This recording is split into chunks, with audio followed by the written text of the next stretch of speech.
On today's episode, Eddie and Webby paint some happy little trees.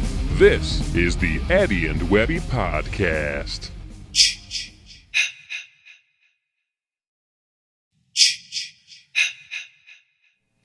Oh, hey, how's it going? This is Webby, not Eddie. And I'm Eddie, and this is our 14th podcast. Oh, yeah, episode number 14. I can't believe it.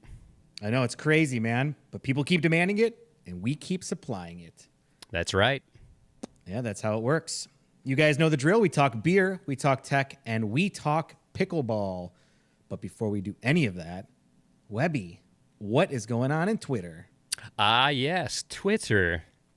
Twitter has just been crazy lately. I mean, usually it's blowing up, but it's just crazy at the moment.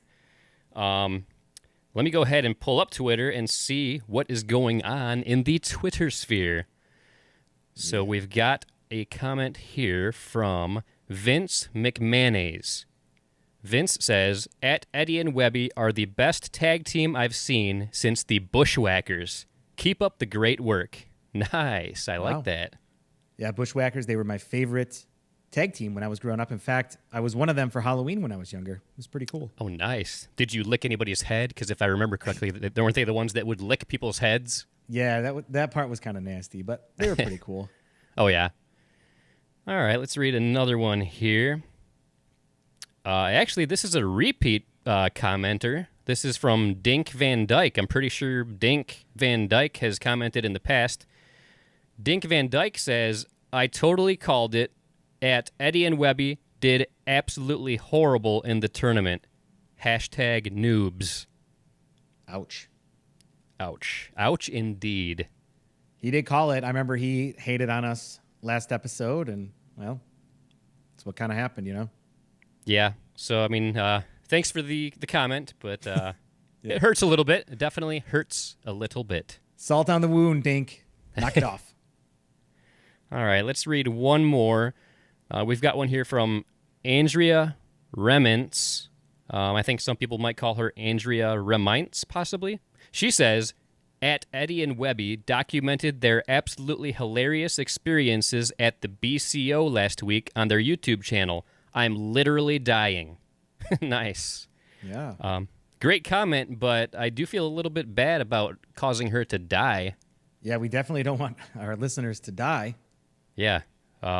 So thank you very much for the comment, and we apologize for that. When she says BCO, does she mean the Beer City Open pickleball tournament that we were in? Why, yes, she does. That is correct. The Beer City Open Pickleball Tournament, which is the tournament that Eddie and myself competed in recently. That's awesome. Those are great comments. Yeah, very great comments. And the BCO was such a great time. I cannot wait to go back and do it again. For sure. Next year. Oh, well, thank you for everybody that left us Twitter comments. Feel free to continue to leave us feedback on Twitter. You can also download the Anchor app, and you can leave us a voice message, beep, beep, boop, boop, through the Anchor app. That's another way to be able to get us messages. We would like to interact with you, the Eddie and Webby family. And if you leave us a voice message, there's a good chance we are going to play it in an upcoming podcast. A very good chance. Yeah. I would even say an excellent chance. Yes. Very, very good chance. What's going on with the Pickleball Anthem? Is that still available for download, Webby? Yes, the Pickleball Anthem. It is still available for download, and it's available on a whole bunch of sources. I mean, we got iTunes, we got Spotify, we got Amazon Music, we've got Pandora even. I mean, there's numerous other sources as well. Too many to name, I think, because I can't remember any of the other ones, but there's a bunch of them.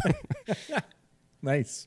But yeah, if you want to hear Pickleball Anthem, I mean, in a lot of cases, it's free also, because if you have an Apple Music account or if you have a Spotify account that you pay for, it's out there ready to stream and pull up when you want. Very nice. Go out there and get yourself a copy of the Pickleball Anthem. So what are we going to talk about now? Well, if you ask me, I think we should do the beer segment. I think we should do that as well. Would you like to share with everybody the beer that we are going to be reviewing today? As a matter of fact, I would like to share the beer. I actually have a beer with me as we speak. And today's beer comes to us from New Holland Brewing, and this one is called Sour Inc. It is a honey ginger sour ale. And speaking of the BCO, when we were in Grand Rapids together, we actually both went to the New Holland Brewing Grand Rapids location. We did. Before we pour, let's talk a little bit about New Holland Brewing. They were opened in 1997 in Holland, Michigan, which is a really beautiful city right on Lake Michigan here on the west side of the state. If you guys have never been there, definitely check it out. As Webby had mentioned, we went to the Knickerbocker in Grand Rapids, which is their Grand Rapids location, which is actually literally 2 blocks from where I'm staying right now. I've actually been there a few times since we've been staying here. That opened in 2016. But on Sunday, my wife and I actually drove out to the New Holland in Holland, Michigan as well. Oh, nice. Yeah, that was a really good place. I know you've been there before too, Webby, haven't you? I have. Yep, I've been to the one in Holland. That's the one that opened in 1997. You can actually see clips of us at the Knickerbocker by clicking on the video right up here or here. Where? I think it's here? right there, as a matter of fact, right about there. Right about there. One of these corners, you'll be able to click on it and see some of that. Other beers from New Holland that I'm sure most of you have heard of. The Dragon's Milk. That's probably the most well-known one. It is a bourbon barrel-aged stout, which is delicious. Yes. The Poet, which is their oatmeal stout, another great standby. And the Mad Hatter, which is an American IPA. I'm a big fan of the Poet. I'm surprised you didn't know it. Yeah. You know, when I was there last night, I asked her how you're supposed to order the Poet. Do you say, I will have the Poet, or I'll have the Poet, or I'll have a Poet? And we really couldn't come up with the proper answer for that. I'm pretty sure you got to say, I'll have the Poet. I will have the Poet. Yeah, super awkward, but it's probably the correct way to say it. It's what the brewers intended. That's true. Why don't we go ahead and pop the tops of our beers and pour them? And as we do, I'm going to talk a little bit about the beer.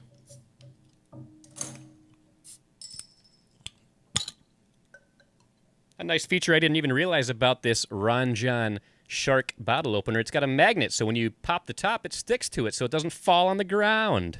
Oh, that's nice. Didn't even know that. Yeah. For the Sour Inc. Honey Ginger from New Holland, there's actually no official description on the website. I think that's because it's a special release or a rotating beer, so they probably just don't do descriptions of those particular beers. Last night when I was at New Holland, I actually tried to get the bartender to send a text to the head brewer to find out what yeast they use. And the reason that I wanted to ask them is because depending on the type of yeast or bacteria to ferment this sour ale will actually change which BJCP category it falls under. I took a guess, but I'm not 100% certain, and unfortunately I wasn't able to get that information from the head brewer.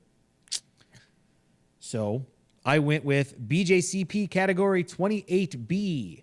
28 is the American Wild Ale category, and 28B is specifically the mixed fermentation sour beer. I don't want to get too nerdy here, but basically what that means is that it's a combination of Brettanomyces, Lactobacillus, Saccharomyces, and maybe some other wild yeast strains in the beer. Now, I have a question that I'm sure all of our viewers and listeners are wondering as well. Do you prefer the wild yeast or the domesticated yeast? Well, it depends on the type of beer I'm drinking. Okay. Most beers you drink are very domesticated, while sour beers are very wild. And I like them both. Nice. Yeah. This is 4.5% ABV, which is a lower alcohol beer from a craft beer perspective. This category does not have an ABV range to it, so it's hard to tell if it falls into there or not. There are no IBUs reported for this beer, but I am surprised since it is a sour and it's not a hop-forward sour. There's really no point in reporting on the IBUs because nobody cares. This is a rotating beer, which means that it's not always available. And when it is available, you definitely got to get your hands on it because it goes out quick. Yep, I saw it, and I snatched it right up, and I told Eddie, you better snatch that right up. And I snatched it. And here we are, ready to review it with you. We always jump into the appearance first. Let's go ahead and hold that up and take a look at the appearance. Oh, man. I'm a little off my game. I didn't even pour my beer yet. Oh, man. So you talked about the appearance as I pour. Okay. So it's very goldeny, which is nice. It's like a golden straw color. Probably one of the most golden of the beers that we have reviewed. It's really pretty. Got some little carbonation bubbles floating in there. But, yeah, it's not clear, but it's also not super cloudy as well. It's kind of like just a slight haze to it, which you would expect for a sour beer. Yeah, I agree. Like you said, it's see-through, but not super clear. There were a lot of bubbles when I first poured it, but not a whole lot going on right now as it's settling down. That's very pretty. Why don't we jump into the aroma? Give it some sniffies here. Oh, I'm getting that hint of ginger right away. Yeah, definitely ginger, and definitely I'm getting a lot of that lactobacillus sour fermentation character you get in the aroma. Yeah, I immediately, like as soon as I sniffed it, I could smell that it was a sour beer. Like I'm pretty sure if I was blindfolded, I would be able to tell immediately if this was a sour beer. Yeah, absolutely. Or sour ale, I should say. Yeah, I mean, some people hate sours, and they just don't like the smell of it. I personally love the smell of them. I think they smell fantastic. Yeah. It's such a unique characteristic that you don't get in a normal, what would you call it, domesticated yeast fermentation. You don't get the same aroma as you do in a sour. Yeah, I'm a big fan of sours, and I am loving the scent of this one.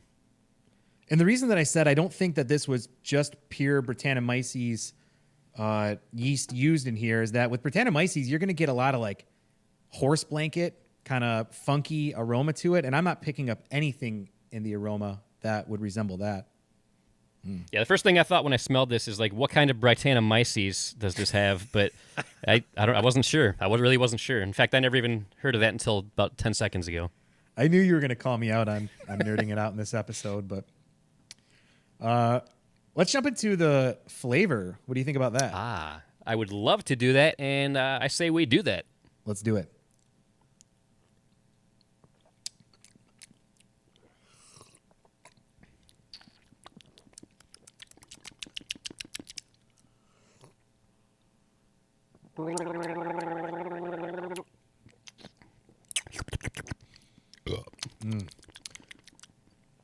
You know, I made the age-old mistake of going to City Built Brewing Company right before this, which I actually have their glass here, and had some Mexican food there, which was heavy spice, heavy onion. So it's probably going to alter your buds.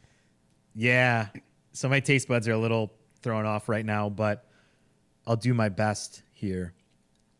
Yeah, I'm getting that hint of ginger. Definitely, you can tell it's a sour ale for sure. In a lot of sour ales, you get quite a funky flavor to it. This one seems very tame to me. It's almost like it just has a hint of sour with not being like a full-blown sour, funky beer. I agree. It's definitely not as sour as a lot that I've had in the past. Not necessarily a bad thing, though. Yep. Again, it could be the Mexican food I had before, but I'm definitely getting ginger, but I'm not getting any honey. Now, if you add honey before you ferment, you're not going to get a lot of honey character in a beer itself. But if you add honey towards the end of fermentation or even after, then you will get some of that honey character. And with this one, I'm not getting a ton. It's like maybe a little tiny hint of it, but if you wouldn't have pointed out this was a honey ginger, I don't think I would have noticed the honey at all. What do you think? Yeah, I absolutely agree. I can't really tell that there's honey, even though I'm looking for it because it says honey on the bottle. I'm not tasting much, if any, honey.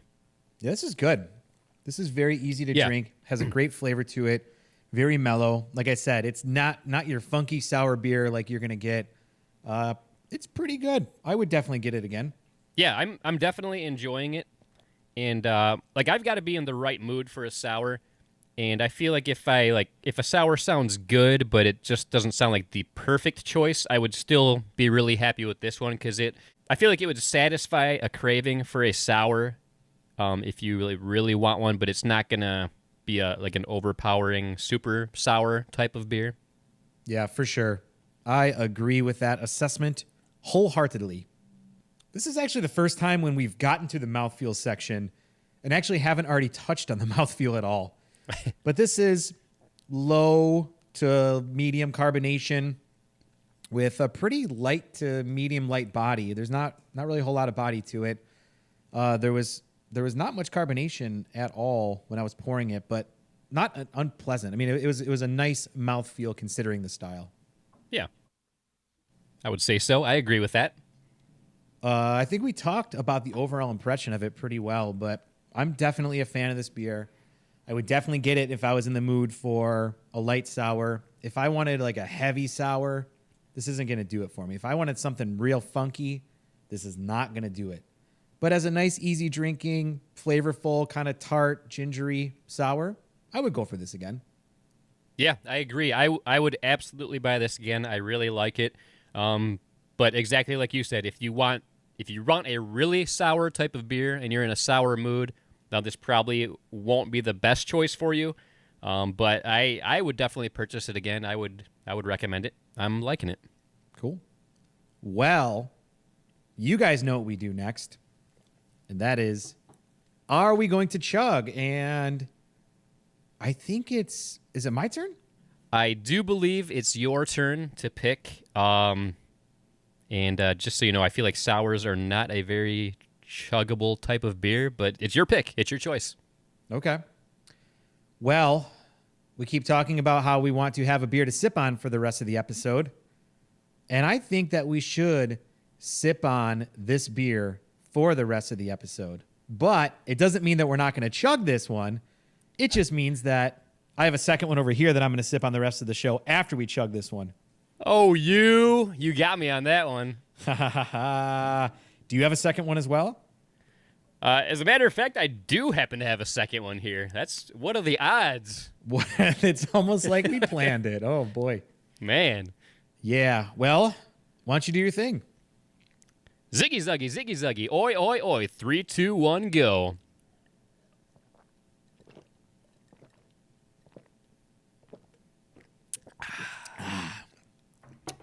It wasn't too bad.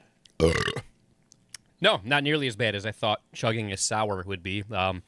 Yeah, sours are definitely not something I would ever consider chugging normally.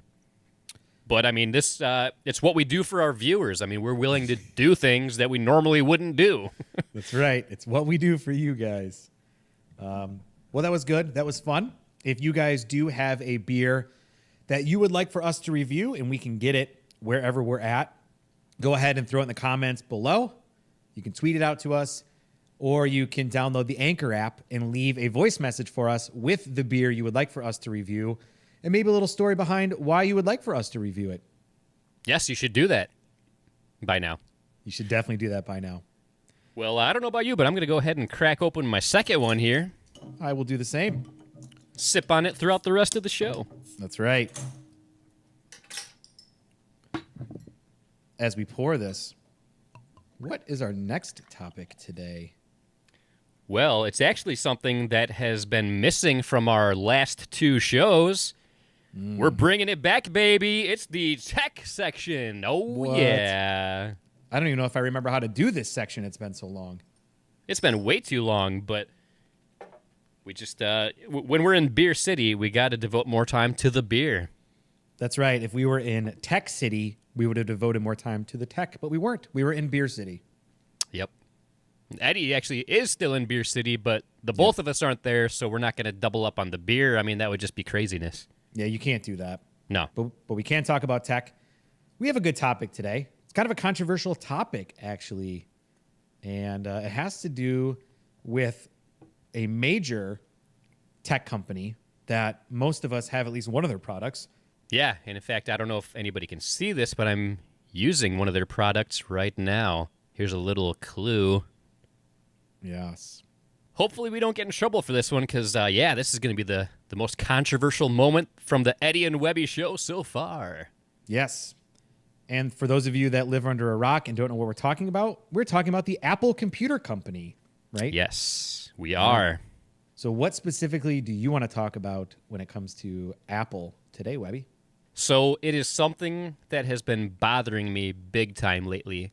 And for anybody that has purchased a MacBook Pro in the last couple of years, you've noticed that there have been some things missing from the MacBook, and that is spots to plug things into the MacBook. I mean, you can't plug anything into the MacBook.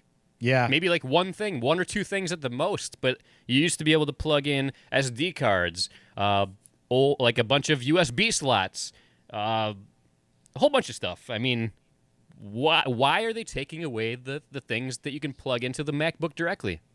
Yes, as a owner of a 2017 MacBook, I know exactly what you're talking about. They basically now just have 4 USB-C ports on the MacBook Pro. So what if somebody wants to plug in just a standard USB cable into their new MacBook? Yeah, so it's still possible. There's a couple different ways to do it. I have a couple dongles that have on them like an HDMI port, 2 or 3 USB ports, an SD card, a micro SD card slot that you can plug into the side. You can also plug your power cable into that as well. So that way you can power your Mac and have access to all of those devices through just one of the 4 ports on the MacBook Pro. But that means you have to remember your dongle everywhere you go. And if you don't, you're kind of hosed. The other thing is I just have a very simple, and I actually have it plugged into my MacBook Pro right now. Otherwise, I'd show you. It's just a very simple USB-C to standard USB adapter, basically. So where you can just plug it right into the tip of the USB cable and then right into the side of the MacBook Pro. So that's what I do if I have devices that are not USB-C.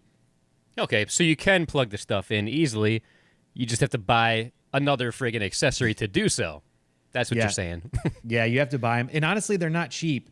Any of the good USB-C dongles that allow you to have multiple USB ports and things like that are probably going to run you at least $50. I think the one that I got is actually $80, but it's because it was supposed to be one of the highest rated, have one of the best transfer rates from SD cards. So, you know, it's kind of a little bit of a trade-off there. But yes, you do have to pay for them. They're not just going to work without a device to plug them into. All right, that's not too bad. You spend close to a couple grand on a new MacBook, and then just have to spend another close to $100 for an adapter. That's not bad. Yeah, definitely. It's not like you're already breaking the bank to get the MacBook Pro. But yeah, that's the thing that it bugs me so much about Apple is I feel like they keep doing things like this. They have excellent products. The things I own that are made by Apple are great. They work great for a very long time, but I hate stuff like that. I hate it.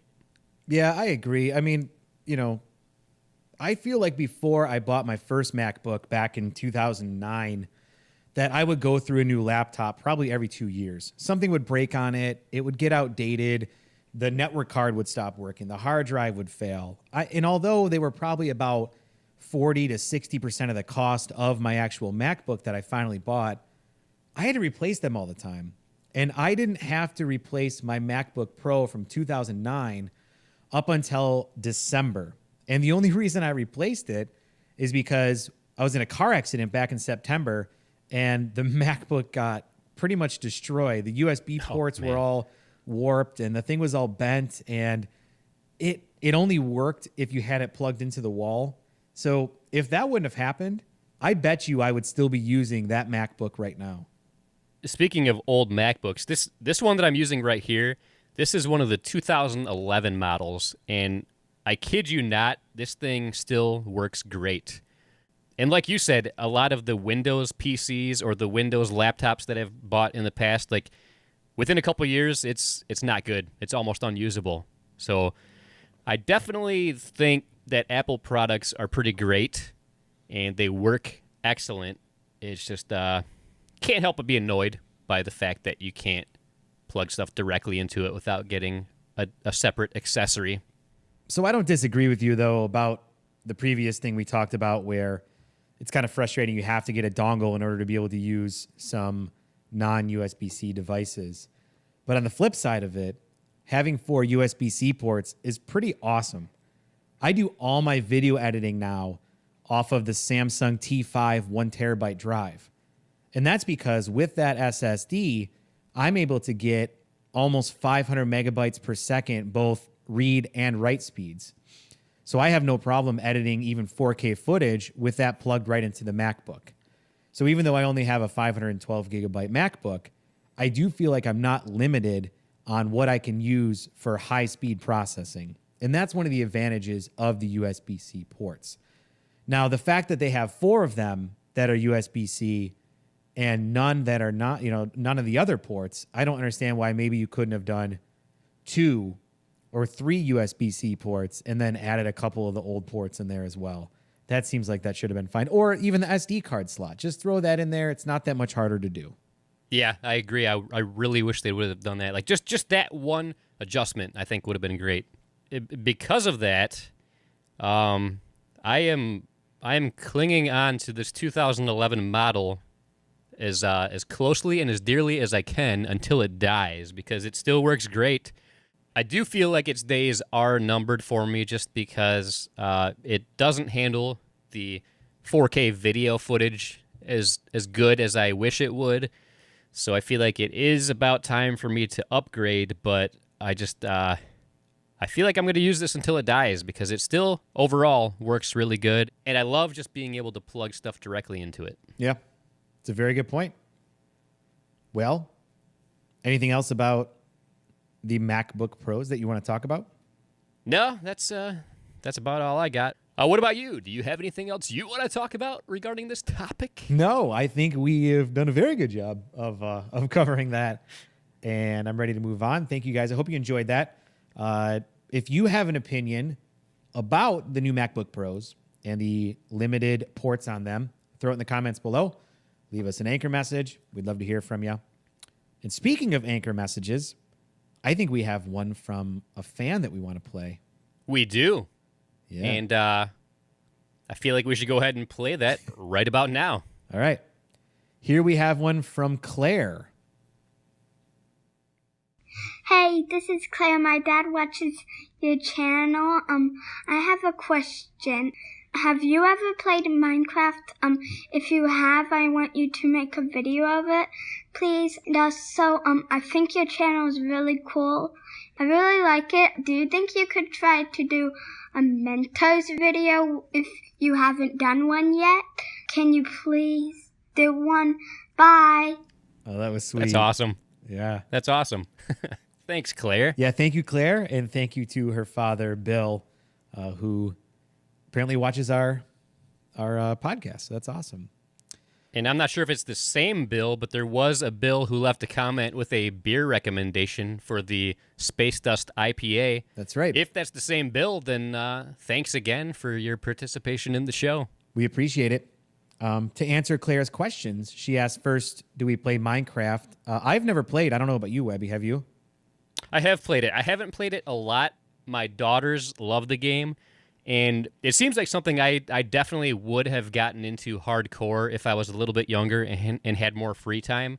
And I love the fact that my daughters like it because it's a great game to express creativity because you can either play a story in challenge mode or you can just do creative mode where you build stuff. You can build your own world, and you can play with friends online, so you can build the world, have your friends explore the world that you built. It's a really cool game. I love the concept. I just personally haven't played it much myself. Okay. Well, Claire, if we do decide that we're going to learn how to play, we'll definitely make a video. We'll let you know. Yeah, definitely. And she said something about a Mentos video, and if it's what I think it is, that's where people put Mentos in Diet Coke, and it kind of overflows and explodes. Yeah. I've never done a video like that. Have you? No, I've never done it, but I've always thought it would be fun to do a Mentos and Diet Coke video. I just never have done it. How about this? How about for the next episode, we do our own little Mentos video, and we'll see how it goes, and we'll play it on the next podcast. What do you think, Eddie? I think we should give it a try. Yeah, I think so. I think that was a great suggestion, Claire. Thank you very much. Yes, thank you very much for that, Claire. I know that we have already mentioned it a couple times, but guys, if you want to leave us a voice message, just download the Anchor app, find Eddie and Webby, and leave it for us. We'll definitely be able to play it, and we'd love to interact with you guys more. Oh, for sure. And as you saw, we're going to play it on the air. Mm-hmm. And I've said before, we'll probably do a segment about it, and I'm pretty sure we got a pretty fun segment for our next podcast because of this message from Claire. Absolutely. Well, I think it's time to move on to the next topic, and that is... Pickleball, what? Yeah, pickleball, one of our favorite subjects to talk about here. Oh, yeah. Yeah. Love pickleball.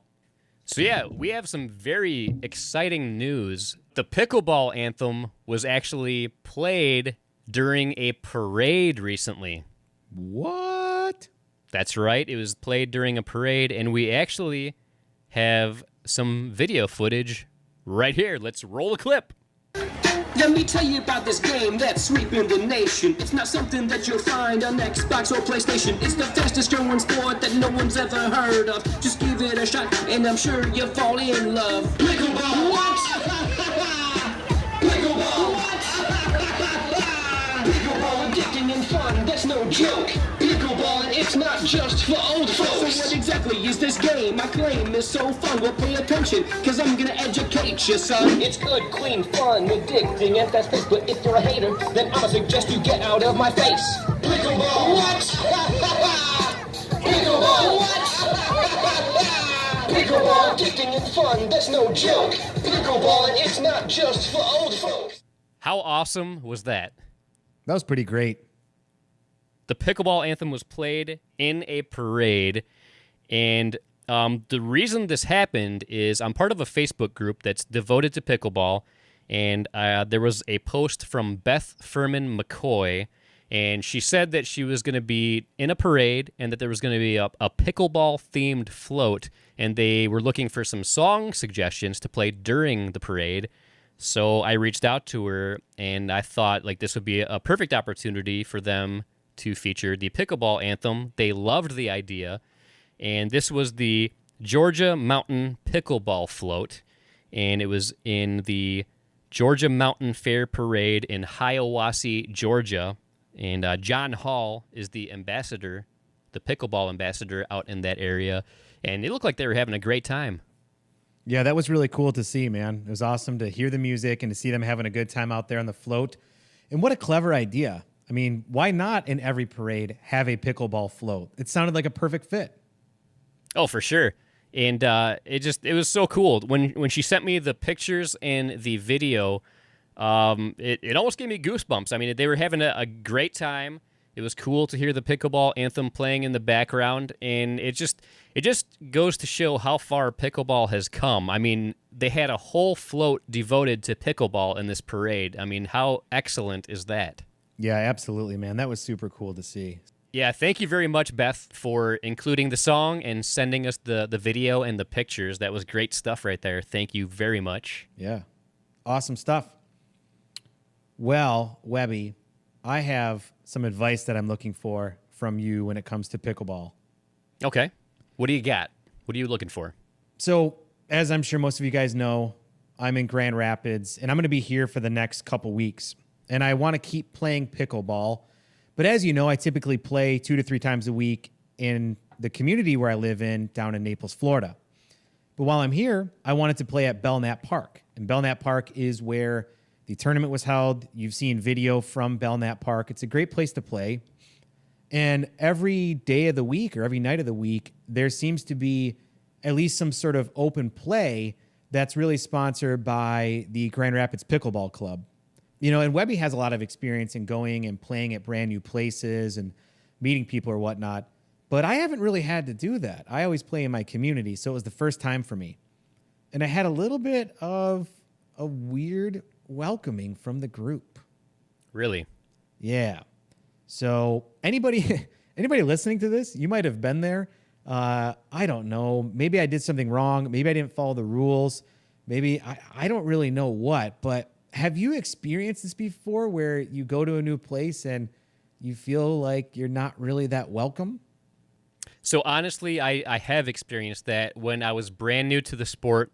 The very first time that I ever found a rec center that had open play, I went there. I was very overwhelmed to begin with because I was new to the sport. I quickly found out that the people that play there are on a higher level, and they they weren't super accepting of somebody brand new.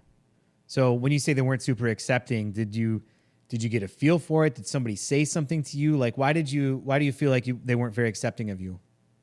So they just, when I first got there, they invited me out to play. Somebody invited me out, and I played, and it was obvious I was new. I was making a lot of mistakes. And then I noticed after that game, I didn't get asked to come back out to play again till like maybe, I feel like it was a good 30 minutes later. And then there was only time to play like 1 or 2 games, and then the place was closing up for the evening, and it was time to go home. So I really only got to play like maybe 3 or 4 times in a 2-hour span. So obviously that was when you were a beginner. Well, now you're a little bit more advanced than that. Do you think now if you went back in the same situation, you would have gotten the same response, or do you think they would have been more welcoming of you because you were a little bit better now? I absolutely think I would have been more welcomed with the experience that I currently have versus what I had back then. And to be honest, it almost turned me off of the sport. Like if I hadn't gone other places and saw how nice people normally are, if the impression that I got was that people are very snobby and not accepting of newcomers, and it almost made it to where I didn't continue playing the game. Yeah, that's unfortunate. My situation was a little bit different last night, where when I showed up, it was kind of rainy, so I feel like maybe there wasn't the same amount of people that typically would show up on a Monday night. There were 4 guys playing that really kind of, they seemed like they played together all the time. There were a couple others that started to show up a little bit late, but I felt like I really had to force myself into being able to play. I don't think that if I would have approached them and said, hey, are you guys looking for a couple more, that they would have even invited me to come onto the court and play with them at all. Oh, man. Yeah, that's not good. Yeah, it's not good. And then so I started to think like, maybe there are some like unspoken rules about how you play, how you get on the list to be able to play. I mean, there's 15 courts there, and there were only 2 courts being played on. So I don't think it was a matter of I didn't wait my turn. I just wasn't sure if maybe like that court was reserved for advanced players and I was supposed to go over to like the 3.0 level and they were playing 4.0 and above. I don't know. It was a very odd experience. Yeah, so to me that's even worse than what I went through, because I can kind of see like if people are trying to get better, they don't want to spend time with new people because it's not going to help them get better. But I mean, you're not a newcomer. You know how to play. So that just I don't like that at all. Yeah, I didn't really like it at all. The rain came in about an hour into play, so we all had to cut it. And we all were kind of huddled underneath this little covered area for a little bit. And then I was even trying to engage in conversation with some of the people there. And once again, felt like I was kind of being like, shunned out a little bit. Like, yeah, we're not really, you're not one of us. Almost like a clique, like a high school clique. I don't know, man. Like I said, I'm going to write it off as maybe people were having a bad day. Maybe the rain kind of threw people off. But again, if we have any listeners out there that play at Belknap Park regularly, can you throw in the comments below if maybe there's some sort of protocol that I'm not following or some way to make sure that I'm not being a nuisance and able to play during these public times? I don't know. Maybe you have some advice for me. Yeah, and I've heard that there are places near where I live that are known to have the pickleball snob crowd, and it sounds to me like that's what you experienced. I've been fortunate to where most of the places I've played have had very nice people. They're very accepting of all levels of experience, but I have heard that there are certain areas where if you're not at least a 3.5, maybe even a 4.0, that they don't even want to waste their time with you. And that's unfortunate. That's very sad to hear. Yeah, I agree, especially with such a great experience we had at the tournament with people being very welcoming and sportsmanlike with us. That's what I was expecting to happen, and it didn't happen. But hey, I'm going back again tomorrow, so I guess I'll find out very clearly if it's me or if it was just, a one-off situation. So I will report back and let you guys know what I find out. Yeah, I am very curious and very interested to hear how that goes. And I've talked about it many times in the past about the meetup group that I started. That way I could get people to play regularly on Wednesday evenings. And when I first started it, my goal was for competitive players, like people that do have experience, to get together and help us get better and stuff like that. But what I've found is it's at least 75% beginners, people that have never played or have only played like once or twice. And I've embraced it. Like it's been great. I love the fact that I'm teaching new people how to play, and it might not help me get better, like for tournament play and stuff like that. But if they start getting better and better and better, then a year from now, I'm going to have a ton of people to play with that are at a good level of play. Yeah, I think that's the right attitude to have, especially with public events, right? You know, if you want to set up a private event where it's just you and 4.0s and above, go for it. There's no reason you can't. But if this is public play, that's going to happen. And I think you just have to go into it with a very positive spirit and know that maybe you're going to be partnered up with some people who aren't the greatest, maybe some people that are, but you're playing in public. You're going to be with all sorts of people, and you got to embrace that. Exactly. Yep. Absolutely. Well, Webby, guess what? What? I think that's the show. Are you serious? Already? Man, that flew by. I thought we had some great topics. I thought that was a great show. I definitely think that was a great show. This was episode number 14, so we do want to thank all 14 of you that are still watching up to this point. We appreciate you.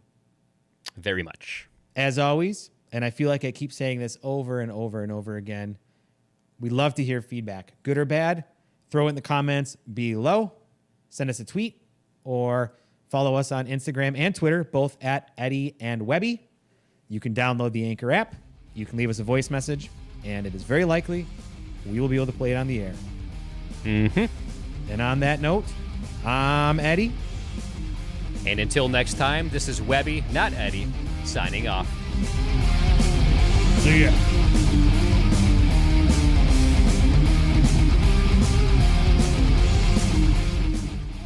Skilly bip bop boo, skilly bip, skilly bop.